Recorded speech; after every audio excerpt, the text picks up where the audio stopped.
Yeah, how are you, mate? Hey, I'm doing really well. I'm doing good. So let me tune up some volume here a little bit. Oh, can you see anything yet? Have I tilt down a bit more? Yeah, now I see you're whacking off. I see your penis out of your zipper. Holy fuck. Okay, let me tilt it again. Yeah, because then when you tilted the two up, I saw a shadow. Now that may be that you're getting knobbed right there, so it's a shadow of a head knobbing you. I'm not sure. And you, by the way, I don't see. All I see is your head from the chin up. Chin up. Chin up. Yeah. Why do you have that box on your head? See, I was bored earlier and I saw this box, so I thought I'd put it on my head. Don't you know that you should never put things on your head unless they're hats? I know, I shouldn't have done it. Now this box is stuck on my head. I think I kinda like it. That's nice, dear. I'm really glad you like it, but please, if you could just go get... In fact, this is kinda making me want to sing! I love singing too, but now is not the time. There's a box on your head. Your head is in a box. Any way you say it, you can't see a thing except your socks. The world is vast and huge and filled with seas and trees and rocks, but it all seems pretty small when your head is in a box. You sound like an unbelievable douche. Do you know the Dave Darin Show? Not enough to boil a monkey's bum. Most people say, who the fuck is Dave Darin? Like Disneyland, I'm the happiest fucking guy on earth. Who the fuck is Dave Darin? Who the fuck is Dave Darin? Are you a puff duck? He used to be on terrestrial radio, but he got fired. Aspen. Who the fuck is Dave Darin? Here comes the boss fella now. Dave Darin.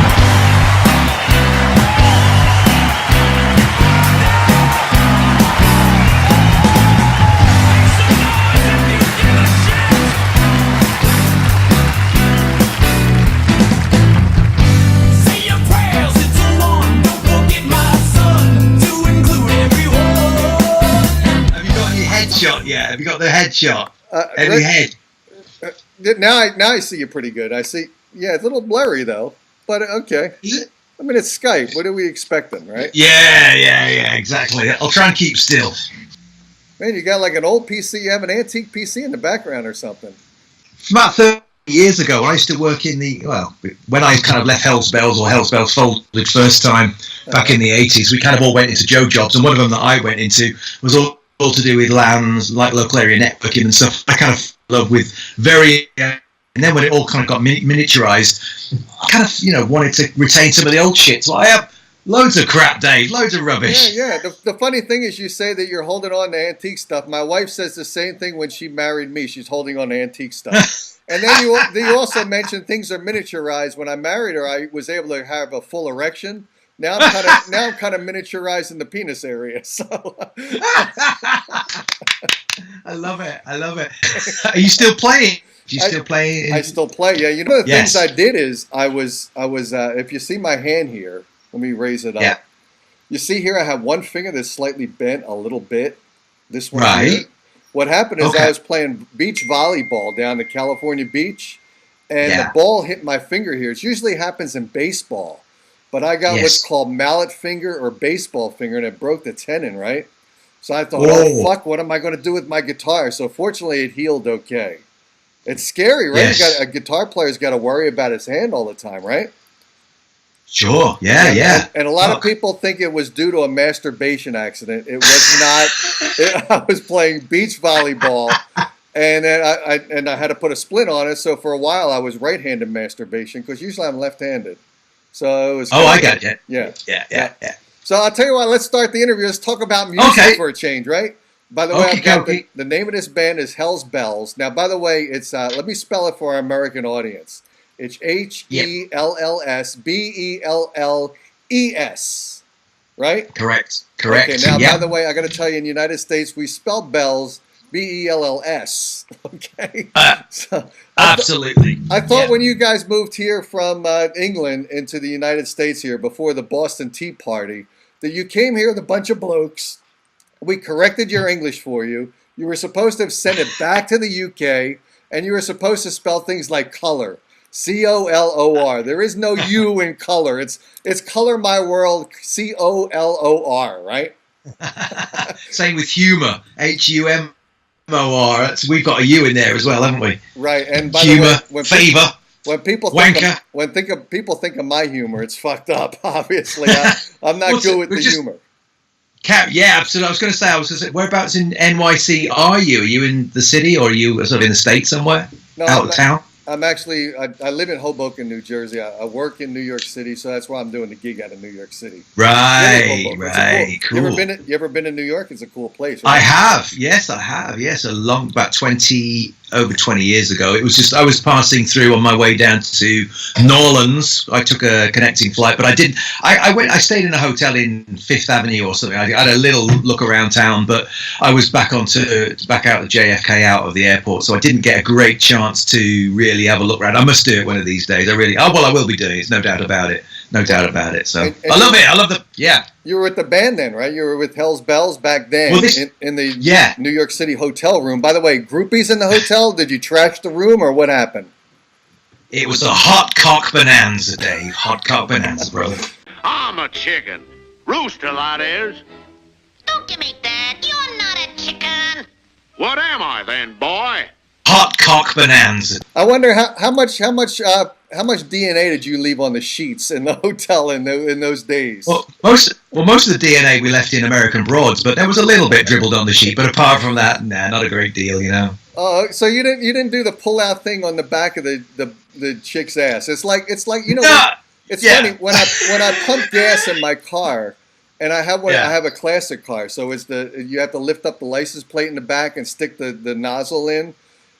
Because every time I fill up gas in that car, it kind of reminds me of being with the chick where you pull out and squirt on the back. It's sort of the same thing, right? I remember it well. No, I'm too fucking selfish these days, David. Once it goes in, it stays in, mate. I'm too old to be pulling out. You know, I can do that on my own. Here, mate. You know what I mean? So tell me a little bit about the history of HellsBelles. You guys were. Oh my God! Yeah, go into that. Well, it goes back. We're gonna do some acoustic stuff too, but go ahead, go into that. I'm sorry about interrupting. Okay, back in the day, I think this is worth mentioning. Of all of the vignettes I could talk about, it was a seminal band because it was born out of a very famous hardcore punk band back in the day called Discharge. Do you remember them? Discharge? I think I'm not sure. It's funny you mentioned seminal band and Discharge. We just talked about pulling out. There's a good flow of the program. Good flow of the program. Well, Discharge were one of those hardcore fast punk bands back in the very early 80s that triggered the Big Four. If it weren't for Discharge, the Big Four simply would not exist. It's as simple as that. And Metallica covered Discharge songs on the Garage Inc. album. And the writing credits were Discharge bands. Check it out. You know, you can find out how much of an influence Discharge were, along with Ministry and other these hardcore bands on Discharge. Now, Discharge were doing pretty well, but they were very much taken over by events because bands like Van Halen, Motley Crue, Rats, that whole glam thing was just starting to happen in 83, 84, and they were kind of missed that wave. So two of the band members, Pooch and Gary, the drummer, came back from a States tour, which they'd been doing really quite well, and decided to fold it, leave the band, and form a new band, which they came up with the name of HellsBelles, HellsBelles. So that was their name, and they put an advert in the equivalent of Music Week over here called Melody Maker at the time, and yours truly spotted this advert saying singer required for new seminal rogue glam metal band thing. So yours truly, who just had finished my two girls' school videos, which were on high rotation on MTV, so I had this video to trot down to the audition with, played it to the guys, and I think they were more impressed with my video acting technique than they were with my vocals at the time, because I didn't really have any demo, actually, come to think of it. So they kind of, the look, it was all about the look in those days, wasn't it, Dave? Big hair, lots of makeup, all that shit. So we kind of, we got on and started rehearsing. Had a manager pretty quick, very lucky indeed to get a record deal quite quickly within the year. First single came out called Barricades in 85. First album came out 86. which got reviewed in Kerrang, Metal Forces, Metal Hammer, all those ones got 5 stars. Thought we were great. Came to all our gigs in London because we just played around London loads of times. Got a great following and booked onto a support tour in the States. This is getting into 86 now. Then it all went wrong. It went south because the fucking finances started to collapse. The record company that we were on at the time, even though they'd done brilliantly with the marketing for us, kind of tripped over on the tour buy-on. They just didn't get the idea that you have to buy onto tours in the States and pay an amount of money to a band. And I think we were due on to play with a Rat support tour, which would have broke us, no doubt about it. Would have absolutely broke us over there. But God wasn't looking on us favourably at the time, David. So we stayed in the UK, carried on gigging. The album got great reviews in all the other smaller trade press, but of course the momentum was gone, and we kind of started to bicker, fall out. The second album was talked about, but we kind of thought, well, where are we going to get the finances to do this? If we are going to be anyway, it cannot be London anymore. London was still New Romantic, it wasn't metal at all. We had to be in LA, we weren't in LA, so it just fucking died, David. It died a death, and we were all up to our ears in debt, so we had to get Joe jobs to pay off the bills. Long story short, we all kind of went our separate ways and basically gave up on music for the next, well, professionally anyway, 20 years. So I was playing amateur and just recording, buying my own studio gear, learning how to use it, you know, what a compressor was, what an EQ was, all that good stuff for my own benefit, really, for my own pleasure as a musician, not looking to make a living out of it at all. Went back into journalism, writing. That was my way of paying the bills. And it was only about 10 years ago that I thought, I'm going to go for this again. You know, I've got enough years behind me. I've got the studio built now, so we don't need a record company to get the recordings out. Then, of course, things like iTunes and Spotify came along, and nobody really did need a record company anymore, other than for financing of live tours, which, you know, you can kind of do now if you get your following. So it was then the plan A then was create the following for Mark II HellsBelles, which was a brand new band. The old guys weren't involved. They'd all gone their separate ways. They weren't interested. Check that out.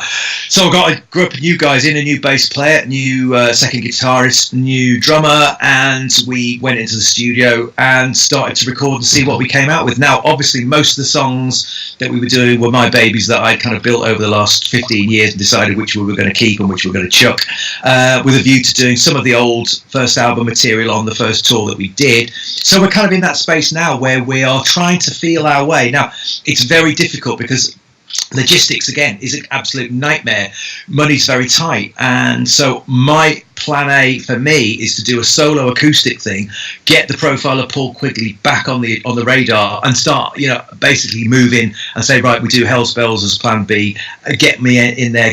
Basically, I need to make some contacts with booking agents, tour promoters, this sort of thing, and try and knit a tour across the States from probably east to west, I would imagine, from Atlantic City, NYC, down to maybe, I don't know, Nashville and across to LA eventually, or San Francisco, kind of do the east-west thing, and build it that way. Stateside, that's really where I think, you know, that most of the market is for what I'm doing, because it's quite acoustic rock now, and we'll do heavy stuff as when we feel like doing it, and it's going great. You know, the songs are there and everyone's up for it.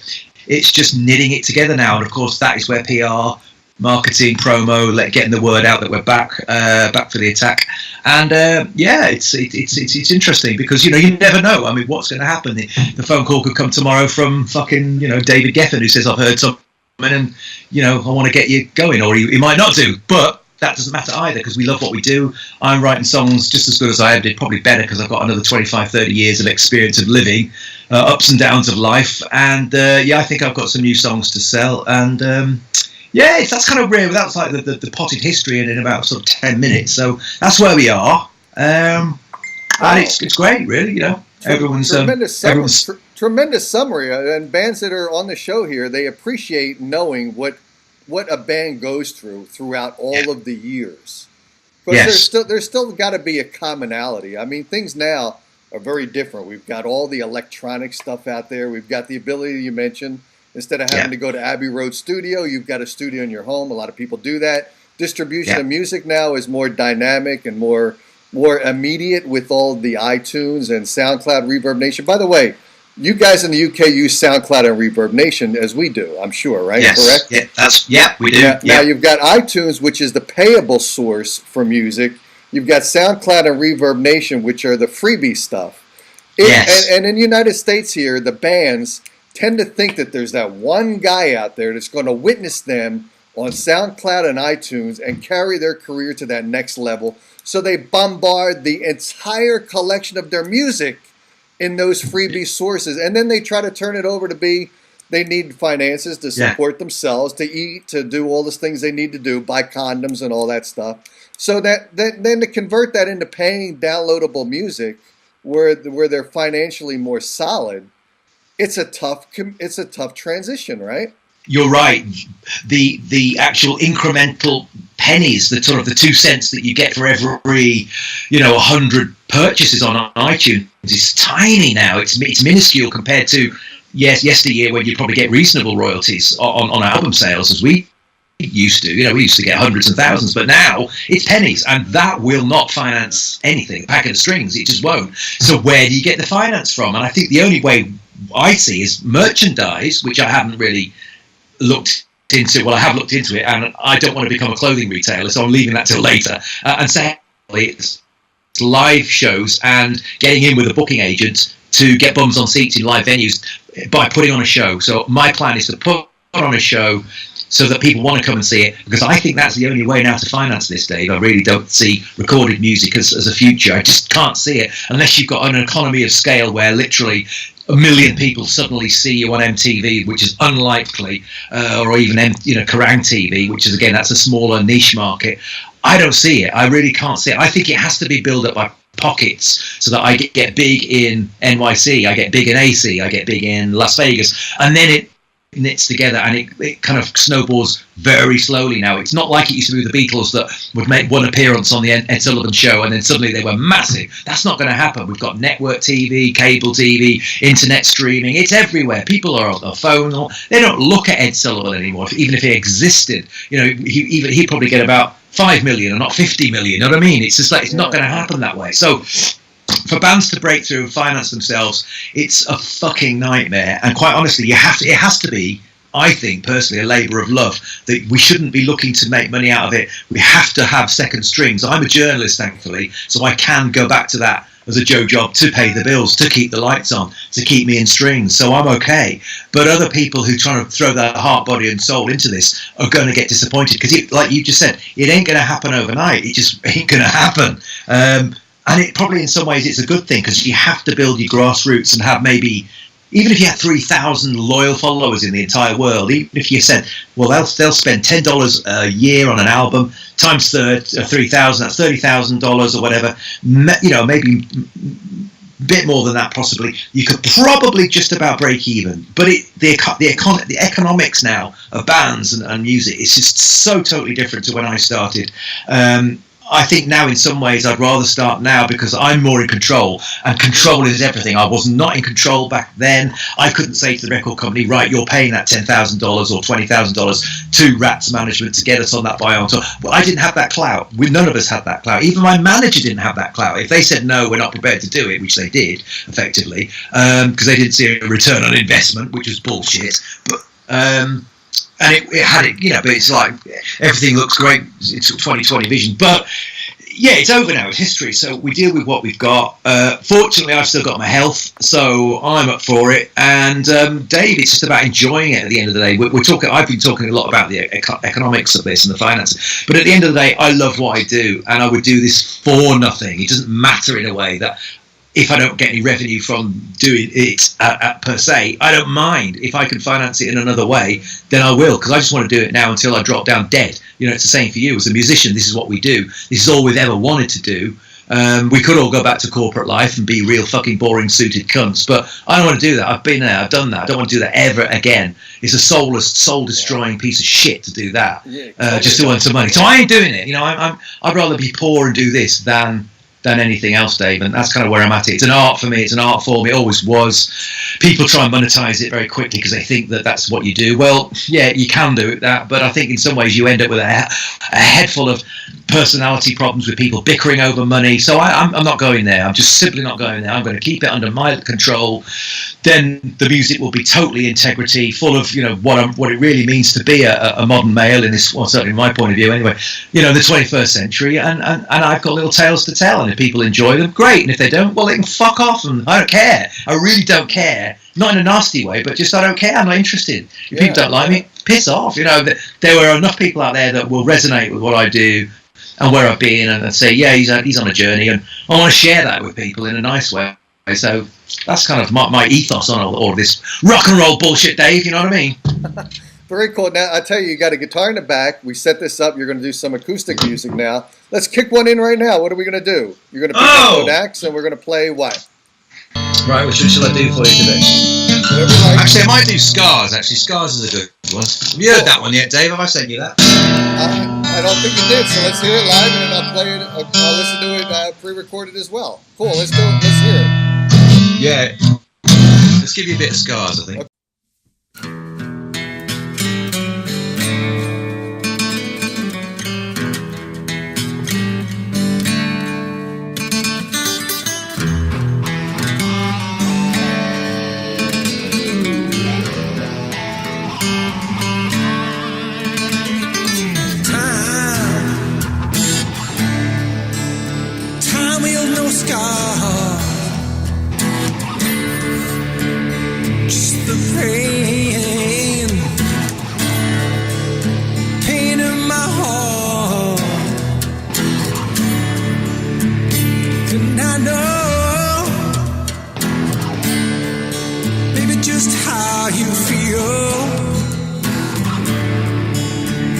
There's a pain that's in my heart and in my soul.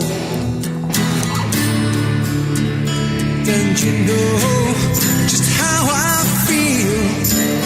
Yes, you know just how I feel.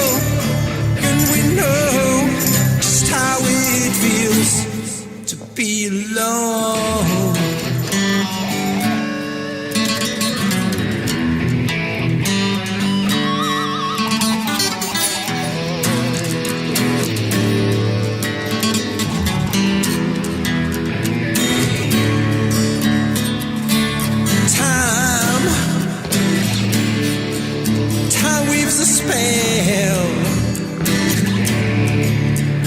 As we enter personal hell, and I know, baby, just how you feel. There's a fire that's in my veins, but my blood runs cold. Oh yeah. And you know just how I feel. Yes, you know how I feel. And we know just how it feels to be alone. To be alone. To be alone. To be alone.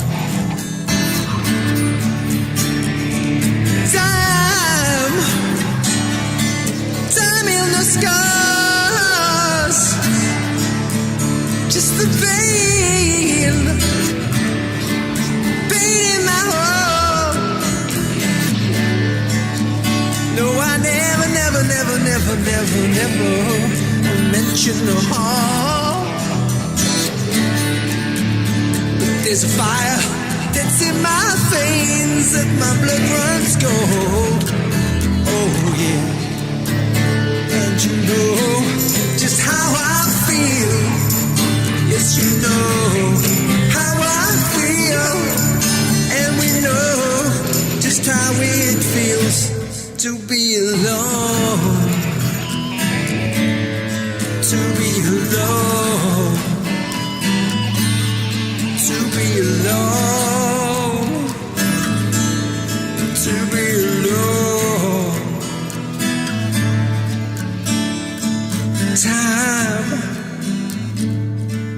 Time weaves a spell Now we enter a personal hell. No, I never mention no harm. But there's a fire in my veins and my blood runs cold.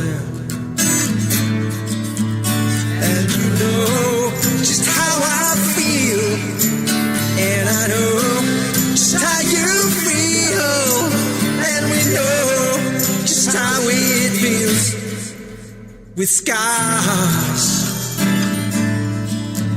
with scars, with scars, with scars, with scars, with scars, with scars, with scars. Loved it. Excellent tune, man. What's it about? Thank you, mate. Tell me about the tune. What was in your mind when you wrote that? Like many of us, we have a hidden past of childhood where some of the memories that we've got ain't always great. And that was probably one of mine. It was like a cathartic experience to get all this fucking shit out of my system, you know, some of the bad shit. And I kind of do that, you know, I write it out, you know, I get it out. I don't hold on to it. I don't keep it inside anymore. And that's partly why I love to do songwriting, because it's a way of purging all of those negative emotions. Get it out of your body, get it out of your psyche. And Scars was kind of like a summary of multiple different frustrations, experiences with people who maybe didn't see you the way you actually are, and sort of stereotyped you as someone who you really weren't, and the pain that you feel as if you're being mischaracterized or miscast in a film, and people don't really know who you are, and that kind of anger that builds up, that this isn't my script, this isn't my narrative, and I'm being put into a play of life where I'm not this person, I don't want to be that person, I was never that person. And you have to kind of break away and build your own story. And that's kind of what it is about Scars, is that we get so thumped around and smacked about by life and the way that people treat, you know, knock the shit out of you, and you have to get through it. You have to develop coping strategies to deal with this shit. And we all get it, no one's immune from this. Some people put on a brave face, you know, like they were a mask of a smiley face, and inside they're fucking bleeding, you know. I've been bleeding, so that's what it's all about, bro. It's all about getting it out there and being honest about it.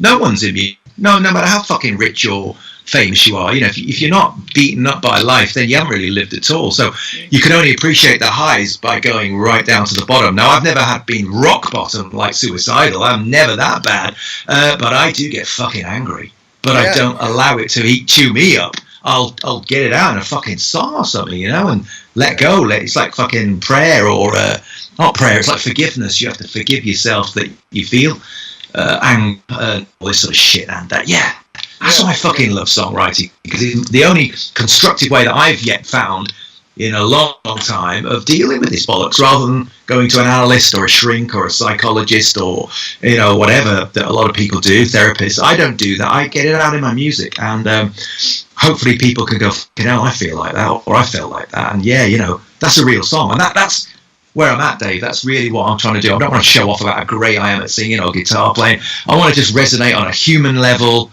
and hopefully enough people out there will go, you know, I fuck it, and it'll be a life worth living, mate. Simple as that. Yeah. Nice summary. Excellent summary of a musician's life, background, history. This is a great interview. By the way, I'm curious about this. When musicians are on stage, whether they're a solo performer or a group of guys on stage, or a group of guys with a girl in it or whatever, it doesn't matter. When you're up on stage, the emotions that are the emotions amongst you guys on stage, are they more, for your band, are they more innermost emotions, or are you projecting to this people in the audience listening? I don't know if I expressed that well. Are you more of an inwardly band focused on yourselves, or are you projecting outside always? It's not even close to, Dave. It's more that you're absorbing what's coming at you from the crowd. That's kind of it's that direction. The arrows are going from the people's faces in front of you who bothered to get out of off the backsides and come to see you on a cold, December evening. That to me is the reward. It's not so much trying to show off to them or put across a persona to them. Hopefully they will already have developed that by listening to your music beforehand, our music beforehand. So they don't really need to be proven. We don't have to prove anything to them. All we have to do is to deliver a live version, which is always going to be slightly modified from the recorded version. I mean, every song, as you know, when you write it, it's slightly organic. It kind of mutates a little bit. Sometimes you can decide to chop it around and change, so it's never quite the same any one night. So really, we're feeding off the audience. It might sound a bit cliched, but it is true. The audience is everything. If they're responding to you and you actually know, you can tell the way they cheer or don't cheer or not very much, where you have to kick in and kick it up to a next level to give it maybe more energy, but don't try to put an act on. I don't really think that would be what we would do. Maybe other people like to do that. Not what we need to do. I think it's just you've learnt your set. It's a good song. Go and give it as much gutso or emotion as you can, and hopefully the audience will go, do you know what? It was worth seeing them live, because you can't pick up that energy off a recording necessarily all the time. So that's why it's worth getting off your backside on a cold December evening and in Hoboken and heading out to see HellsBelles or Quigley, that you'll see something that you haven't seen before, that you won't hear on the record or a CD or a download, and you get to meet me at a meet and greet afterwards, and I'll sign your panties for you. You know what I mean? It's as organic as that, David. I'm curious about this. You mentioned people go and see you. You're not putting on a real act up there. It's really who you guys are. But, I hear this periodically where people go to see bands and they say, look at that guy up there. He thinks he's a rock star.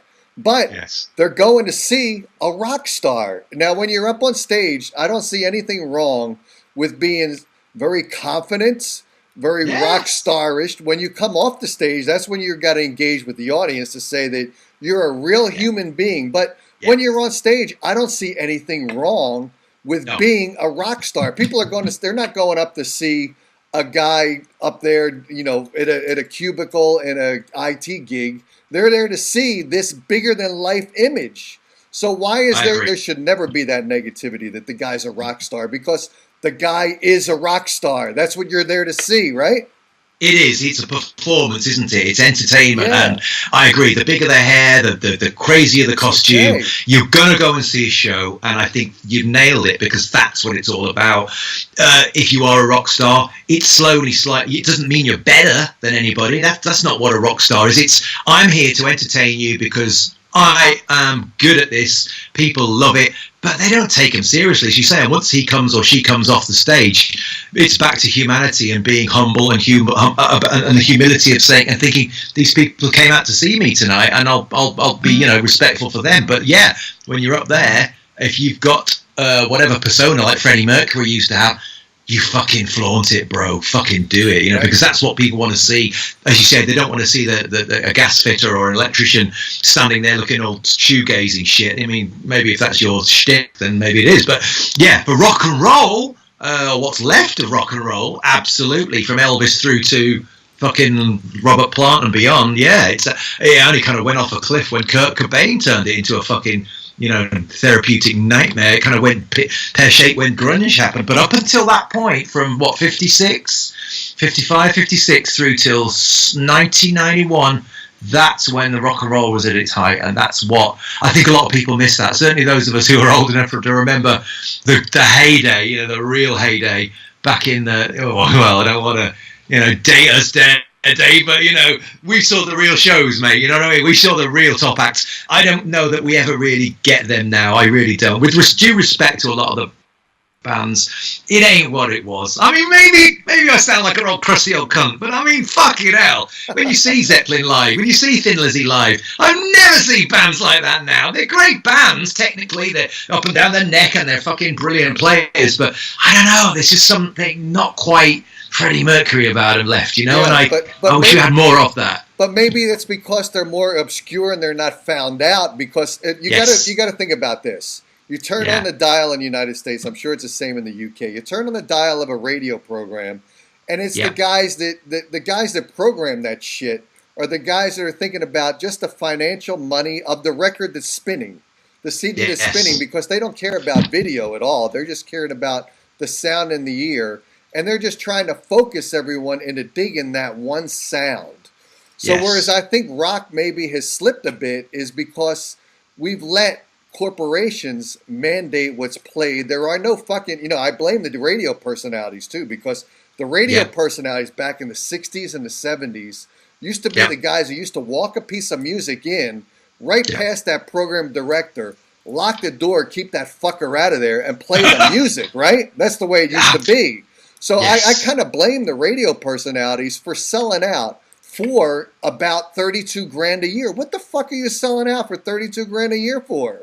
It's insane, right? So what I mean is there's probably bands out there, like the ones you mentioned, that are out there. They're just not discovered because they're being neglected. And that's why I do the show here. So we don't neglect those guys. And the one thing I miss too is I miss video programs.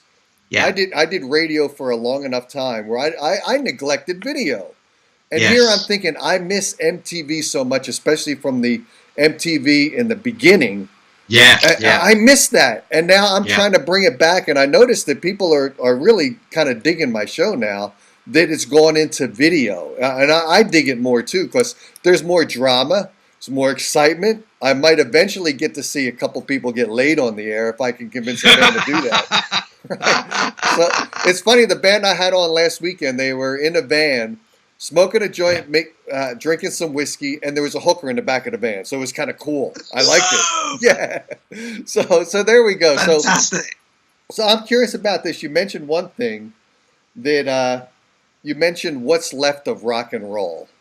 Yeah. What is left of rock and roll? In the UK, where rock and roll was kind of driving the United States, what's left in rock and roll in the UK? What's left of it? There isn't any, Dave. This gone. It's nothing, mate. We got it from you. The Beatles got Buddy Holly and the Crickets and Bill Haley. They morphed that into, and then they brought it back via, the Ed Sullivan Show and Shea Stadium and 65, 66.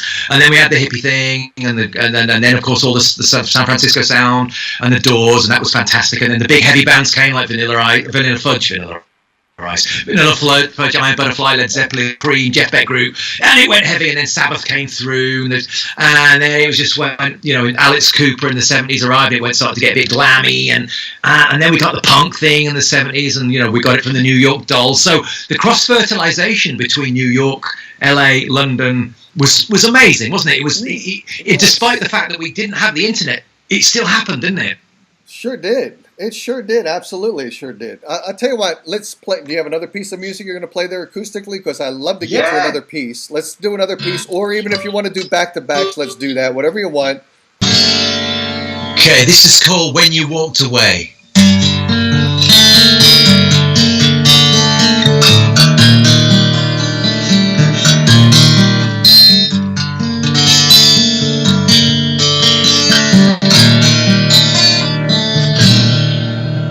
When you walked away, you left my heart hanging in between, just 17 in smithereens. You're messing with my mind if I don't find another love. You know I'll walk away. You know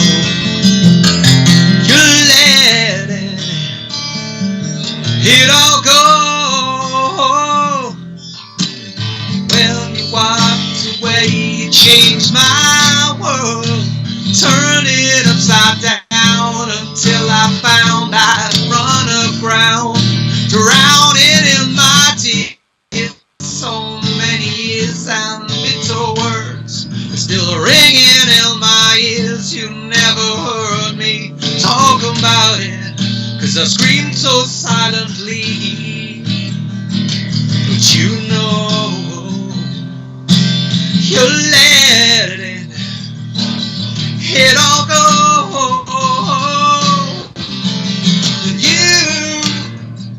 You left me lonely. You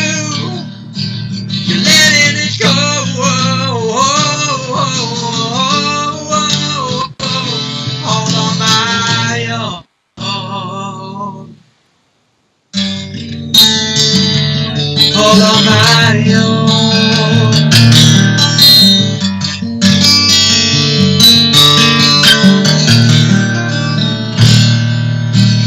When you walked away, you turned my daylight into dark. My beating heart is bleeding still.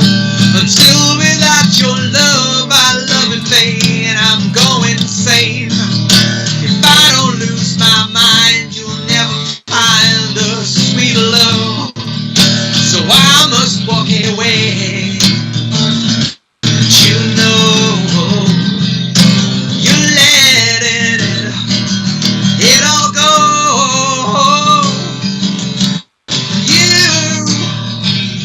You left me lonely. You're letting me go on my own. So baby, won't you tell me a love song here? Tell where I stay, yeah. Where did our love go now? Did you waste it all away? No, where did our love go, yeah? Where did I say now? Where did our love go, yeah? Did you waste it all away? Hey, away now. Hey, away. Hey, away.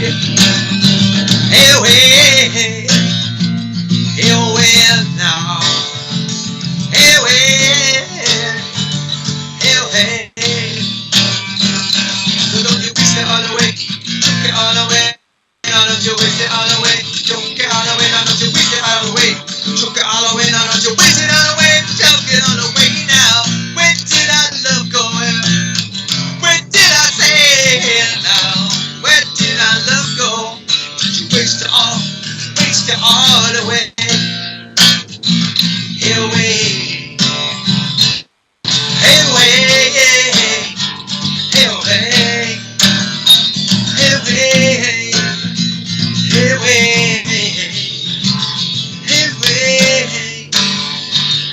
Hey, away. Hey, away. Woo! All right. Excellent instrumentation, by the way. I love the guitar work. Have you played other genres of music or jazz or anything like that? Because you're very intricate on the keyboard there, on the fretboard rather. Folk. I'm a bit of a folky, a closet folker. How about that? How about inspirations for you personally? Very, very much yourself. Any inspirations? UK guys, American guys? Oh, I love it all from, it sounds a bit cliche, but I suppose the biggest influence from the rock thing with the Beatles, Cream, the massive Doors found in the States, obviously, Jim Morrison I adored, and more recently in the heavier things, I suppose it was Zeppelin, Queen, and then some of the 80s bands, but really it's the songwriters. So we're looking at a lot of folk people that the rock fraternity won't have heard of, but I love Irish folk because a lot of my ancestors, the Quigleys and on my mum's side of the family, were Irish. So I've got a huge, massive Irish clan of people that used to get up in the pub, and just sing and play because that's all they had. So I kind of like to tap into the old songbook, the Irish songbooks. That then obviously when the Irish migrants went over to the States, it became country music and then country and western. So it's evolved and mutated. But I kind of like to go back to the roots. And can I play you an Irish song that I love? That'd be cool. Yeah, absolutely. Why not? Absolutely. Okay.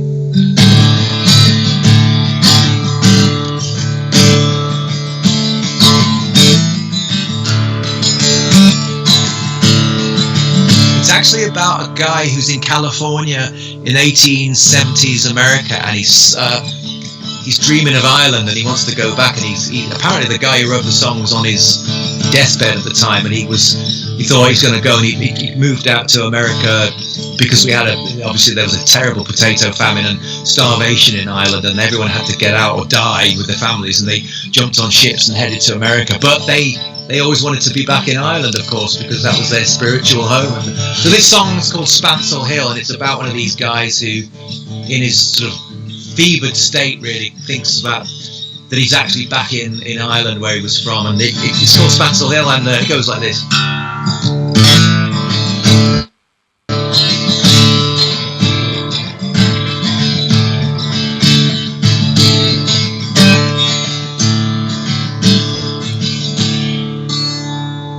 As I lay down to dreaming of pleasant days gone by, my mind been bent on rambling to higher a little light.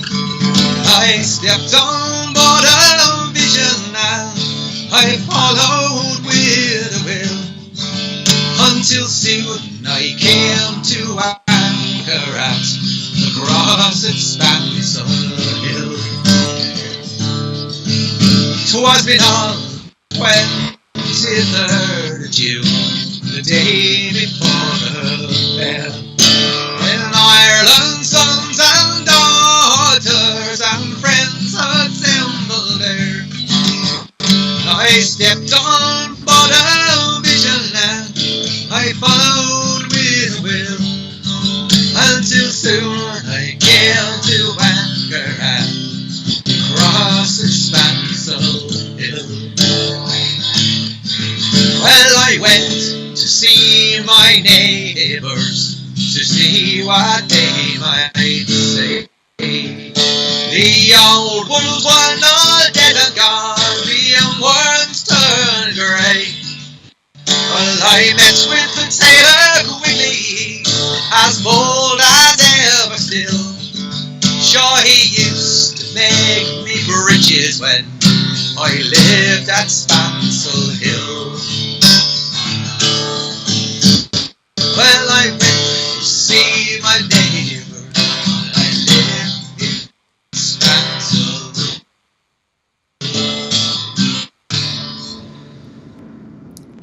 All right, another excellent piece there. Folk music. I love folk music. I didn't really realize it until probably 5 years ago. I started listening to some bluegrass stuff was kind of cool. Yeah, absolutely. All kinds of music is people should really open their minds, expand themselves, and listen to a lot of genres of music, so that when they're on their deathbed, they experienced everything, right? I agree, totally agree. I mean, rock and roll's where we started, isn't it? But there's so much out there, and we can, now with the internet, it's amazing. You can get this stuff so easily now. It's great, isn't it? Yeah, it sure is. It sure is. Make sure people know how to hook up with you. I want to make sure that after they've listened to the interview here, viewed the interview here, since it's a video show now, how do people engage with you after they've left the show here? I want them to hook up with you. The best thing for them to do would be to catch us on Twitter. We're huge Twitter users, followers, and we interact with people every day, every hour of the day. We're not so much big Facebook users, Dave, because we haven't got the time to kind of manage too many socials. So we'll do the Reverb Nations, as you mentioned earlier. But that's pretty much as a sort of a showcase of some of the songs that we've got out there. Interaction is Twitter and email. So email HellsBelles at f2s.com. That's F for Freddy, the number 2, S for sugar.com. The website is www.hellsbelles, all one word, .co.uk. And we're on Twitter at twitter.com/HellsBelles, all one word with an E, as you said before the last S, _UK, HellsBelles _UK. DM us there. We'll pick up within minutes and we'll be back to you. And we're looking for promoters primarily, as well as lots of new fans, of course. So we're looking for anybody who wants any gigs, anyone who wants to help us out with shows. That's what we really could do, is because that's what we want to get the show on the road out. And we want to get to Hoboken Day. We want to get there, mate. Right. I'd love to see you there. By the way, anytime, you guys, I notice, are very responsive on Twitter, because I was on there. I happened to be on there like 4 o'clock in the morning, New York City time. There were only 4 people on Twitter at that time. Can you believe that? It was you guys. It was me. It was my mom checking me out to make sure I'm not fucking around with hookers. And Donald Trump. And Donald Trump was on there. It was just the 4 of us. That was it. Oh, fucking hell. Yeah, we are. We stick to it like glue. It has been good to us, I have to say. Twitter, even if they decide to start charging for it, we're on, we're going to, it is great. I mean, I've been on it now, we've been on it for 5 years, and from nothing, we've got up to, 294,000? It's like nearly a third of a mil anyway. It's a huge huge number of people that are following us, and we need to convert that. Now we want to get out and play to you guys, you know, and so with your help, stateside, anyone who's listening to this who wants to help us out, we're not humble, you know, we'll work with anybody. We're fucking whores, man, you know. So let me say goodbye to you. If you want to, we still got here another. Oh, we're out of time. So I'll say goodbye to you. But in the background, while I'm saying goodbye to you and fading the video out, why don't you carry us out with a song, because people hate hearing my fucking voice at the end of the show. So I'll try to air like 1 minute of the song, and then I'll fade it out gracefully, okay? Again, this is HellsBelles and the Dave Darin Show. Thanks a lot for being on the show, and we're going to take it out with a faded song. Here we go.